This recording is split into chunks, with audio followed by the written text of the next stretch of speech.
This episode of the Managing Madrid Podcast is brought to you by Hilton Charlotte Uptown Hotel, which is linked to the Charlotte Convention Center via an outdoor pedestrian walkway.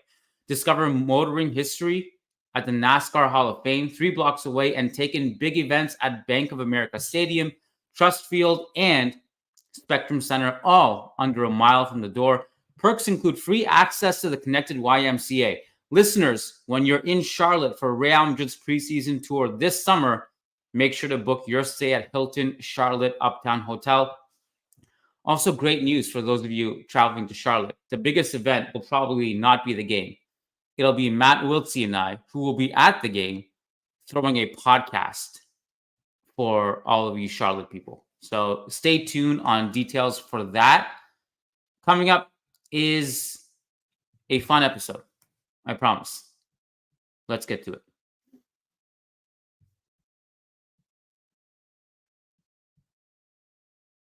Nice article in the Managing Madrid blog.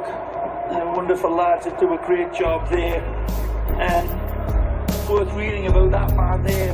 Karim Benzema needs to rest, and the numbers reveal why. Times ended up almost looking like a 6-3-1. Some very good writing about that on the Managing Madrid website. First rate podcast as well. Of course, Fede Valverde was a huge part of the equation.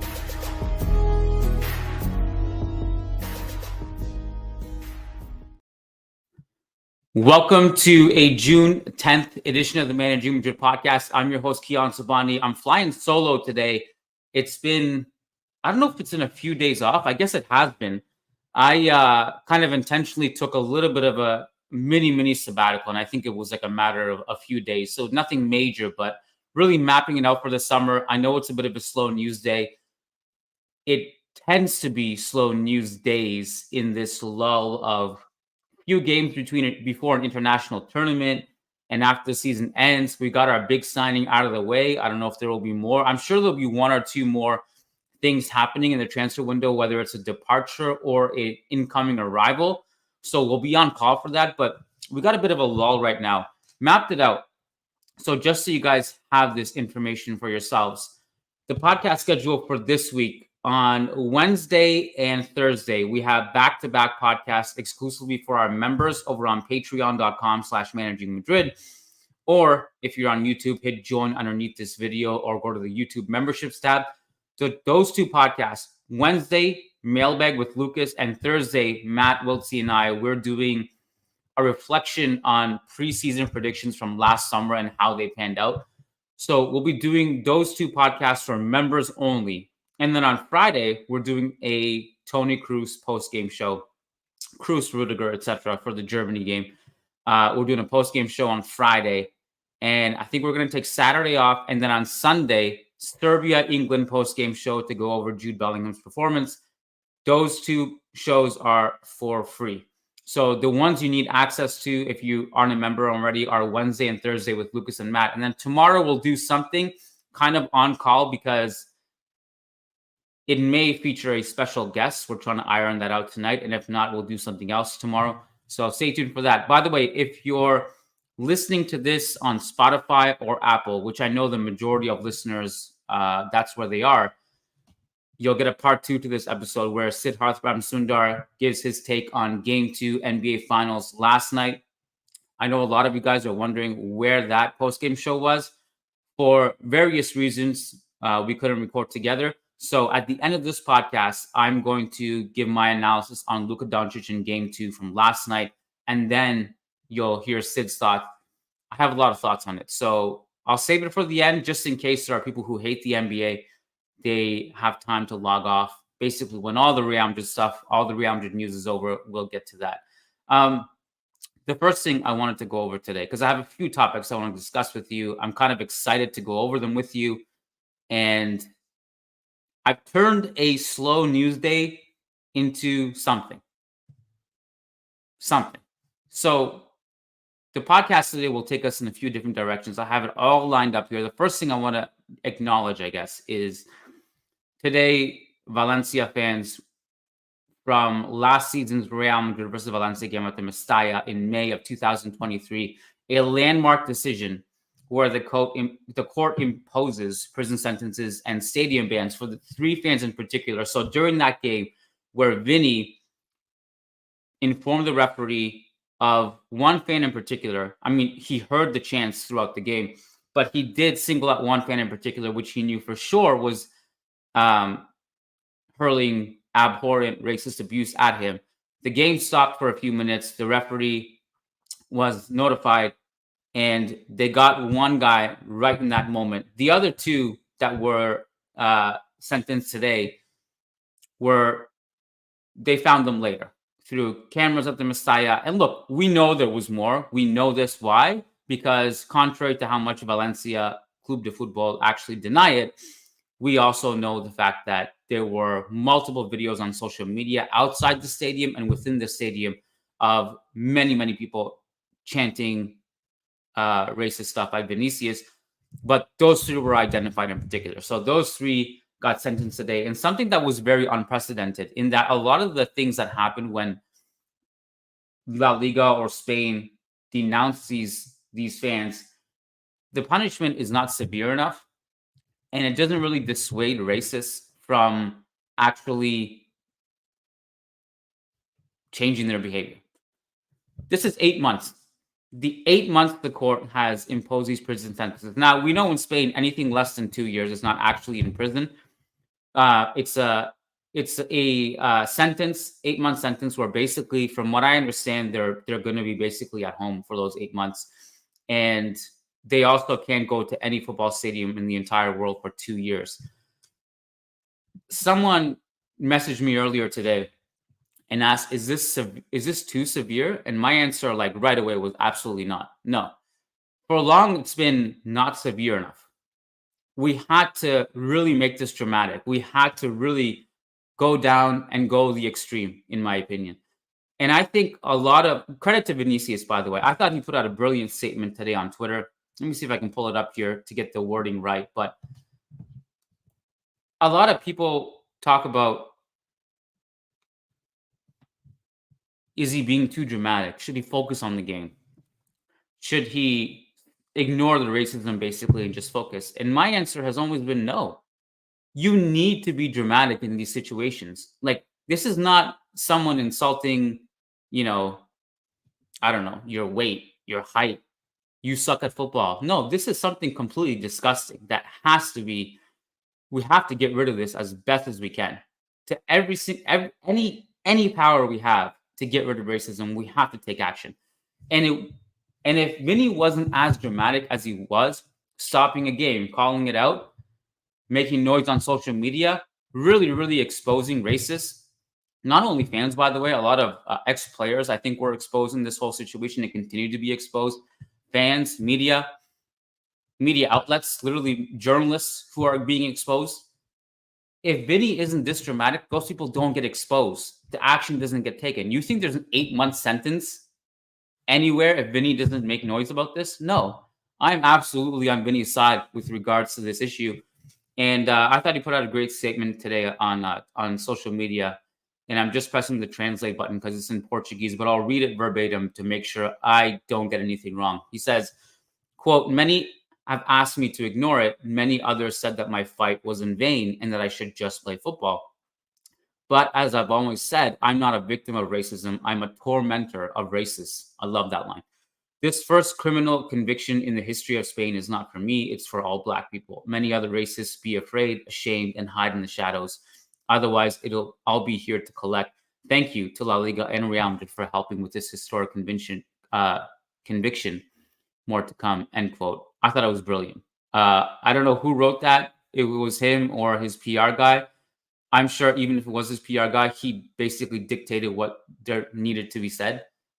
The statement was incredible. He basically painted himself as Batman. I'm taking out all the racists. I'm exposing all the motherfuckers who think that they can get away with this shit. I love it. Team Vinny, finally some actual consequential action. I think, if anything, it wasn't severe enough. So my answer to that right away, was it too harsh? No, we needed this. We needed this years ago. This has been going on for decades. And it's not just Vinicius. Brings us to our next item. Totally unrelated, hilarious, bizarre. It's about this weird, ever-changing thing about like the Club World Cup, starting with Ancelotti's quotes earlier today. So, first of all, the most important thing that needs to be said is happy birthday, Carlo Ancelotti. Love you, abuelo. You are the eternal eyebrow. We all love you. We all respect you. That'll never change. So, thank you for everything.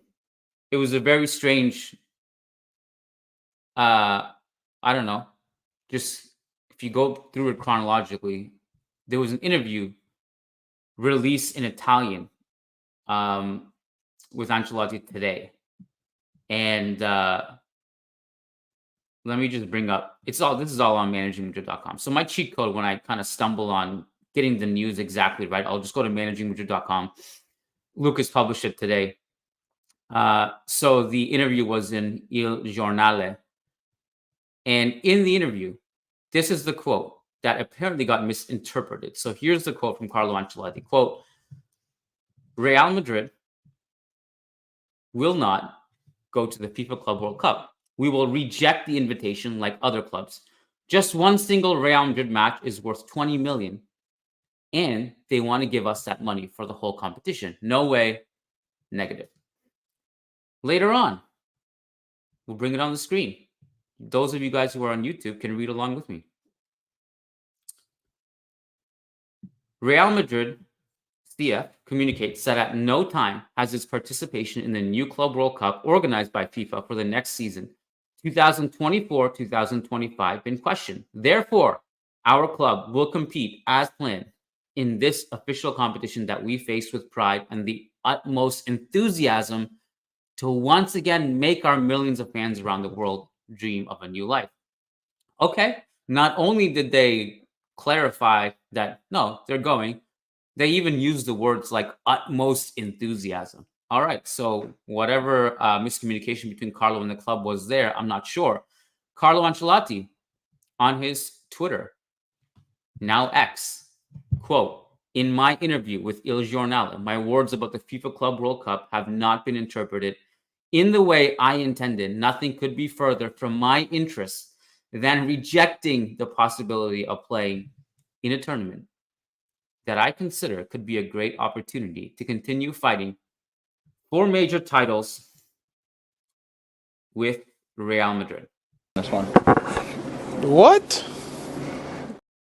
So I don't know what happened there, but because the interview was released in Italian, and I don't think it was a video, I think it was just words that were transcribed, although I could be wrong on that. Even if it was a video, I don't really understand Italian to know how this could be interpreted. So it's hard to know whether it was actually interpreted or not.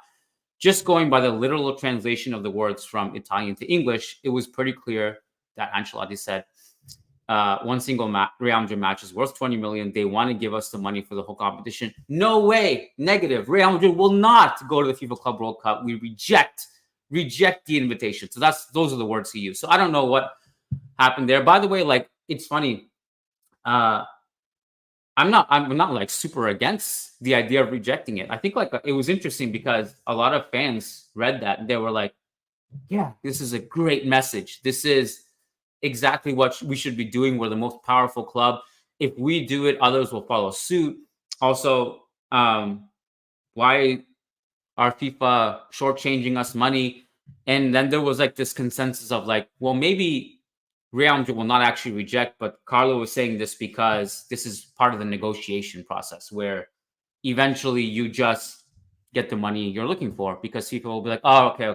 We'll give you the money. Just calm. Like, just, let's not go that way. So I don't know.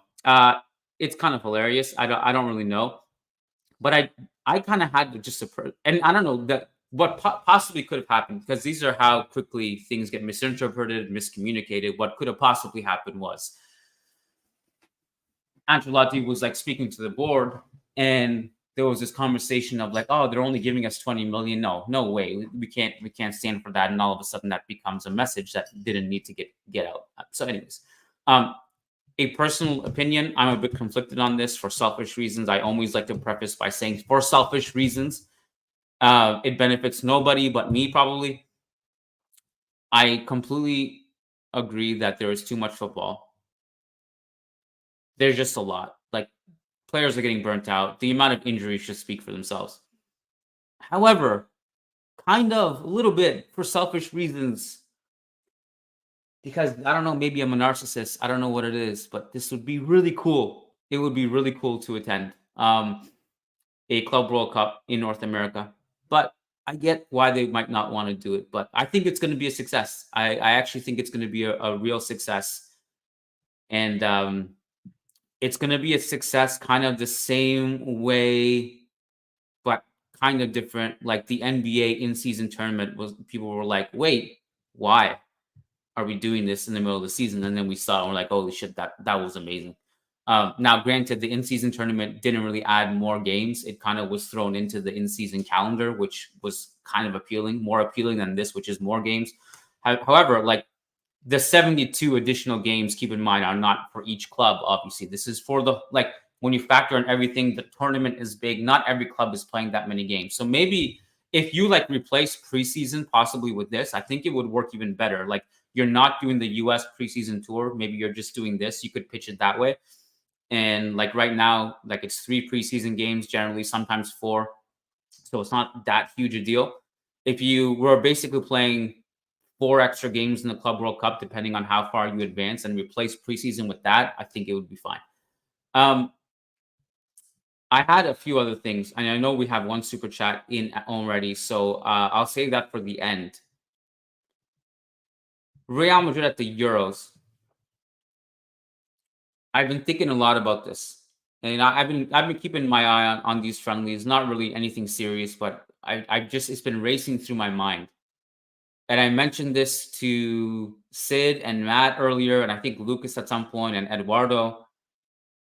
It's a really, really exciting summer for Real Madrid fans covering or following the international tournaments. There is really no lose-lose scenario, I think, at the Euros for us. You go down the list. If Germany wins the Euros, it's an incredible story because they've been bad for so long. Cruz all of a sudden comes back, fits like a glove. It's like as if he never left. And if he takes them to the promised land, it's incredible for his legacy. And for our selfish reasons, it's also incredible to throw in when we're debating Cruz versus Xavi or whatever. His all-time legacy goes to another level. And I think we all agree it's already a massive level. Like, it doesn't change regardless, but it just is a little cherry on top for him. If France win the Euros, well, we have like at least 99 players in that French squad who play for Real Madrid. That's a win. If Portugal win the Euros, even though we don't have any Real Madrid players on it, we have the Cristiano angle. Like, wow, at this age, he's able to take them to the Euros. Incredible for his legacy. If England win, Jude. When was the last time England won an international trophy? How many times have we heard it's coming home, and it just ends up not home at all? If finally Jude brings it home, that's great for us too. Great for his Ballon d'Or shout. Where are we at now? We got Germany, Portugal, France. I guess that brings us to Spain. I know it's not a golden generation of Spain at the Euros, but, you know, we do have 3 players there. Joselu, Carvajal, and who was the other one? Now I'm drawing a blank on the next name, but yeah. It would be great to see Carvajal's a starting right back for that team. Yeah, it'll be fun to see. But I don't. To be clear, I think it's pretty improbable that Spain win the Euros. I don't think they have enough. So I'm not even saying that's a real possibility. But let's just say it gets to that level. To me, it's probably still France. But yeah, like Modric, an outside shot. That's I suppose possible. So like I think any outcome in the Euro that is realistic is really, really cool to root for. Unless you have a huge allegiance to one specific team in the tournament. In that case, you might lose. But since I specifically don't, and I don't know how you guys feel, I think it's a really good chance that a Real Madrid player wins the Euros, and it'll be great. Copa America is a little bit more difficult.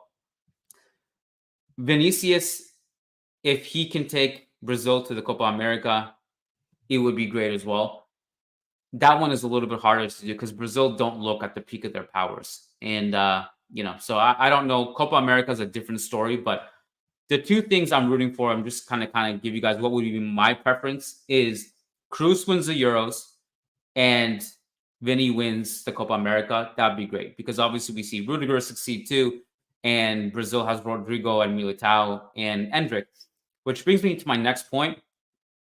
I was at my football game on the weekend on Sunday, and one of my best friends who plays on the team with me, he's Brazilian. And we always talk about, I'm one of the few guys, even his Brazilian friends don't know as much about Brazilian football as I do. And I admittedly only really know it because I follow a lot of Palmeiras because of Endrick. And in years past, it was Rodrigo and Vinny. And I'm just kind of invested. Most Real Madrid fans are. So he enjoys talking with me, and I really enjoy talking about him because he really knows his stuff. And he was telling me, because Endrick had a quote the other day where he's like, when I was 16, they compared me to Vitor Roque, and they compared me to Pelé, and no one touches Pelé. And obviously no one touches Pelé, and certainly not a 17-year-old kid. But I thought about that quote because Pelé is an old school footballer, and so is Vinny. So is Endrick.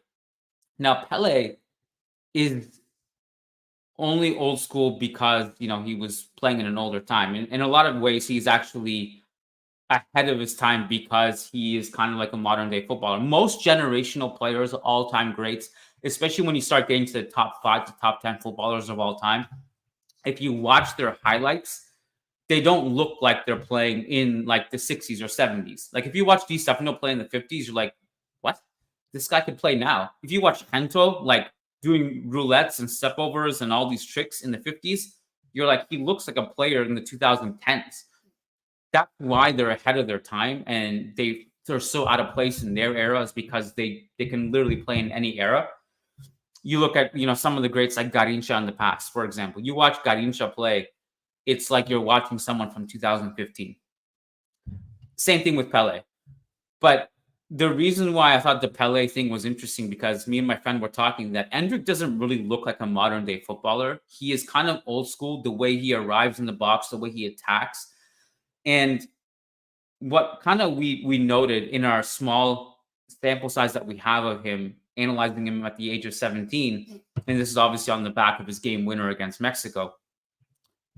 What I'm excited about Endrick for, I think he's a moments player. I think he's a type of player who will be okay with not dominating a game, but being decisive in the moments that it really matters. And I'm excited for Endrick because of that. I think he has this trait early on already where he's not scared of any occasion. He plays with zero fear, and he shows up in the clutch, and he doesn't shy away from it at all. It's a great sign for me. I always look at my greatest factor of measuring players is where are they and what's their body language and how interested are they in the spotlight when it matters most. If I notice you in those moments, that's great for your career arc, I think. And I think Endrick so far, obviously it's very early, but he has that moments, those moments, I guess the knack for being in the moments, for lack of better words. He has a knack for being in the moment when the spotlight is on and the team needs something. And I just wanted to throw that out there. The next thing I wanted to bring up, I'm going to play a little video here. If you're on YouTube, you can watch it. And if you're on Spotify or Apple or wherever you get your podcasts, you can still kind of listen to what I'm saying. Listen what's being said, rather. This is a video of Ashley Cole being asked to rate left backs, basically, including himself. Don't speak until you hear a better left back than Ashley Cole. Ben Chilwell, Nuno Mendes, Luke Shaw, Alejandro Balde, Alex Grimaldo, Teo Hernandez, Andy Robertson. Those eyes, he gave me the evils. Alphonso Davies, Marcelo. Yeah, go on, I'll give you that one. So first of all, bonus points for the crickets edited into that part where they bring up Alejandro Balde.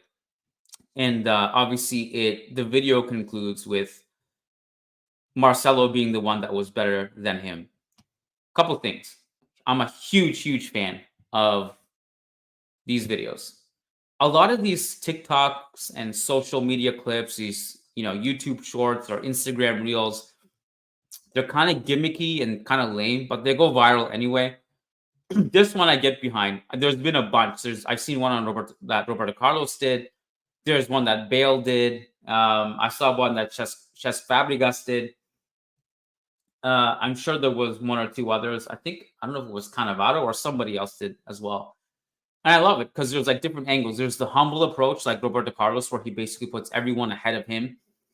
And then there's the Gareth Bale approach where in a very amusing tone, he goes the complete opposite direction and puts himself above everyone, including Messi. And he pulls it off because he's hilarious. I enjoy them a lot.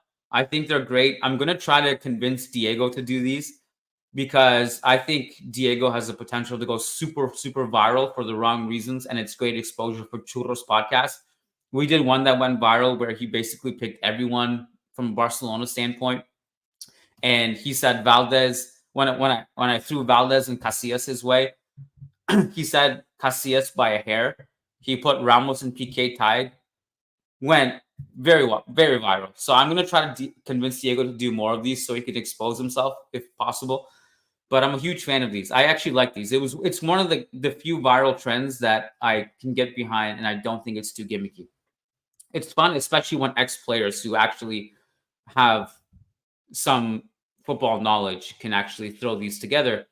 The reason why I put this one on the screen is because I've always loved Ashley Cole play football. I don't know much about him like off the pitch in terms of how likable he is or how dislikable he is. I haven't seen anything from him outside of this clip, but I assume he's a pretty cool guy because he got this one right. Ashley Cole was awesome. From a pure defensive standpoint, although he could attack too, he was locked down on defense. So to him to appreciate the greatest attacking left back of all time is pretty cool to see. I also think there's an interesting debate because Roberto Carlos very humbly puts Marcelo above himself. And I pushed back on that a little bit. And I think if you go back and watch Roberto Carlos play, and I know a lot of people listening to this podcast have, like there are people who are older than me, who are better historians than me and who have been around for a long time. I grew up, my first football match was the 1998 Champions League final between Real Madrid and Juventus. So that's when I started watching. I got to see the peak of Roberto Carlos. I thought he was unbelievable. I dreaded the day that we were going to say goodbye to him, the day he would decline or retire. I was like, this is a massive left back void to fill. Turns out that was true. Marcelo finally came along, and we were very lucky that happened, but it took Marcelo quite a bit of time too. We needed to be patient with him. But man, I think some people have fallen into the trap of recency bias when we're talking about Roberto Carlos versus Marcelo. And you know me, I don't like to pin Real Madrid players against each other too much because I feel like it turns into something disrespectful or people misinterpret it as something disrespectful in those situations where I think it's just kind of like a fun little exercise rather than to belittle one player or the other. But the reason I guess I'm bringing this up is because I've seen a lot of people emphasizing and saying it definitively that Marcelo is a better player than Roberto Carlos. And I don't think it's definitive at all. I actually put Roberto Carlos slightly above, but at the very, very least, I think they're equal. And I've gone back and watched a lot of those games from 98 to like 2003, which I think is basically around the peak of Roberto Carlos. And man, he was good. Defensively, he was a good 1-versus-1 tackler. And the reason why I think he's given the moniker of an offensive fullback is partly because not because he couldn't defend, but because he tend to be out of position a lot because he was an attacking-minded fullback. But he was also devastatingly good offensively. And on defense, if he wasn't in place to defend one-on-one, his speed and his work rate to get back on defense was incredible. And he would make up for it often. Shout out to Roberto Carlos. He came at a time where we desperately needed him. And I think you would have needed a Roberto Carlos in any era, really, apart from the Marcelo one. But he really carried that flank as a two-way wing back who had to do a lot and cover a lot of ground. And he was a spiritual leader, just like Marcelo. So shout out to Roberto Carlos. Just going to throw that in there randomly. I'm going to take super chat. 2 super chats, and then we are going to move on to Luka Doncic Game 2 analysis. Pranav Jadhav says, read news by Jose Felix Diaz that Real Madrid and Florian Wirtz have positive agreements. Is this overkill? Come up, Fede Chu, or world-class players, not bench options. So Wirtz is someone that I brought up every now and then on the podcast. I'm a huge fan of him. I love watching him play. I think he's a very cerebral player, in addition to being a very talented player. I would like to see Wirtz at Real Madrid, much the same way I really wanted to see Jude Bellingham and Kylian Mbappe. I had a segment on this that was released on social media as a clip just before this podcast actually started, where I talk about, like, there are parallels between Mbappe and Jude, in that when we signed Jude Bellingham, there was a lot of chatter of, do we actually need this guy? We have a million midfielders. Yeah, he's great, but, like, do we need him given the amount of talent we have in midfield? Plus, we have Modric and Kroos, who are still playing on this team back then. And then we have all these players who need playing time, like Camavinga, like Valverde, etc. Do we really need him? And my answer was yes. You may not see it right away because he is a bit of a player for a future, but Bellingham is so good at so many different things. And when we talk about, like, the future of, like, how do you replace Modric moving forward? My answer was, like, there is no replacement for Modric because he's a unicorn, just like Kroos is, and he is the greatest central midfielder of all time. But Bellingham actually comes close for a few things. And now this is going back to remember his Dortmund days and what his player profile was then specifically. His heat map and the amount of ground he covers on defense was huge. So you have the defensive ground coverage of Modric, which is one of the most underrated traits of Modric, in my opinion, because Modric is known a lot for elegance and playmaking. But his defensive work rate is off the charts. Think about the three-peat. Think about a lot of those situations under Zidane chaos ball. Casemiro, the DM was in the box, attacking the box. Kroos was not tracking. Isco was roaming in a diamond, so you never knew where he was defensively. That's 3 midfielders who are defensively all over the place. Although Casemiro is a great ball winner, one of the best of his generation, but he often was sent into the box in the attacking zone. We're playing a high line. That's number 4. And then Modric is, like, flying back to save breakaways on a high line. I think people a lot of times overlooked how great Modric was defensively. So Jude covered a lot of ground defensively. He was a great playmaker, and he was press resistant. So when you piece together, like, all of Jude's traits, you can kind of get to something that you lose when Modric retires. So I was a huge proponent of that, first of all. My second argument was,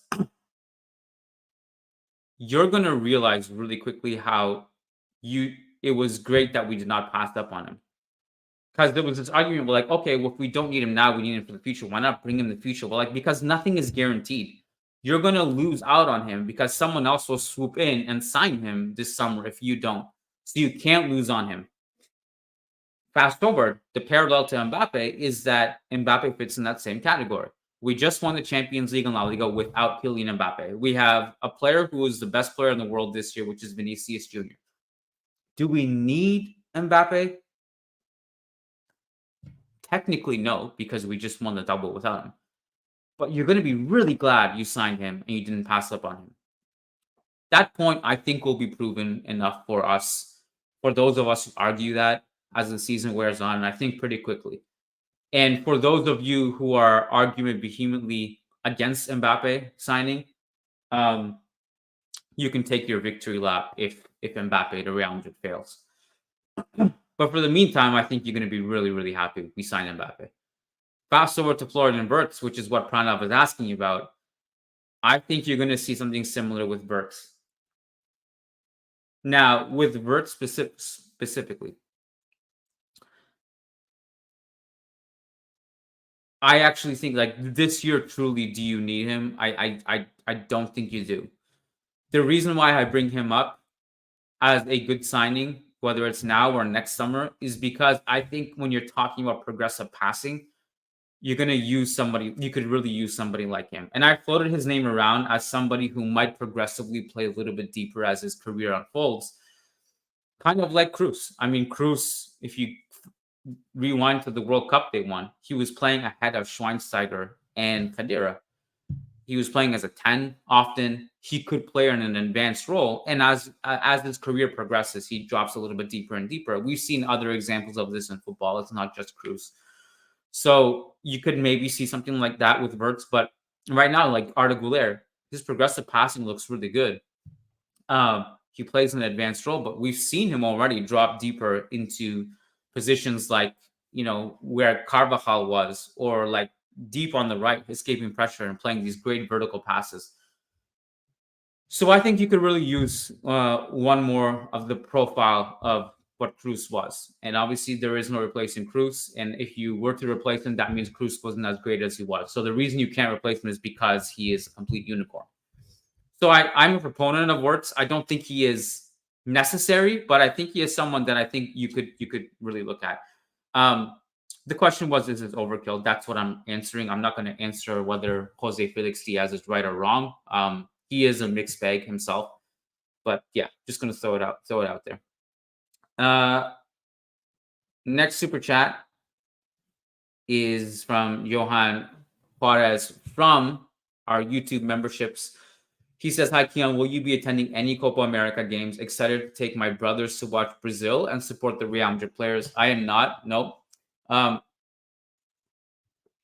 had considered applying for Copa America and Euro, one or the other at least, and I decided not to because I'll be doing the preseason US tour, and that's enough traveling for me. But I hope you enjoy it, man. It's going to be really fun. It's going to be really fun. And I think you guys are going to have a blast if you attend. I mean, Copa America, the teams involved are generally, like, apart from the random ones that they invite here and there, like Qatar, for example, or whoever it is. Copa America, when those South American teams face each other, it's always incredible. It's like a different sport. It's a different level of intensity. It's like watching March Madness. The level of intensity is unbelievable. So enjoy it, Johan. You're going to have a blast. We're going to talk about Game 2, NBA. So first of all, I am absolutely floored by the reception that got. I had basically warned people that we were doing this. We're going to cover Luka Doncic in the NBA Finals. He is a former Real Madrid player. He is the greatest Real Madrid basketball player of all time. And I was expecting like people to get upset. And I said, look, if you get upset, just skip it. It'll be clearly labeled in the title. And if it's not, I'll warn you so you can log off if you want. And quite the opposite. A lot of people were like so happy that we did that. And I'll just give my thoughts on Game 2. It's pretty much my thoughts before Game 1, after Game 1, and now that we've seen Game 2, which was a little bit closer than Game 1. I'm pretty convinced about it still. Dallas does not have enough. They absolutely don't have enough in this series. I think they had enough in a series like versus Minnesota, where their best player, wasn't at his best, and Cat laid multiple eggs, and Dallas just cooked them, and they were really great defensively. Boston just is so deep, has so many different ways to hurt you, and they're more of a team than Dallas is. If you watch Dallas play, a lot of iso ball, man. Like Kyrie, he has these brilliant one-on-one sequences where he takes to the basket and he's unstoppable. He's also shooting really bad. He played bad in game 1, played bad in game 2. And we said it after game 1. If he's going to play this way, Dallas has no chance. But I have this inclination that even if he becomes peak Kyrie, which, by the way, I think he's lost 12 straight against Boston, which is not a good matchup for him for whatever reason. Even if he's at his peak, I still don't know if Dallas has enough, man. I really don't. And, I'm okay with iso ball at times. If you watch Doncic iso ball, there's actually a method to it. First of all, he is unbelievable one-on-one. Second of all, his iso ball actually creates offense for them.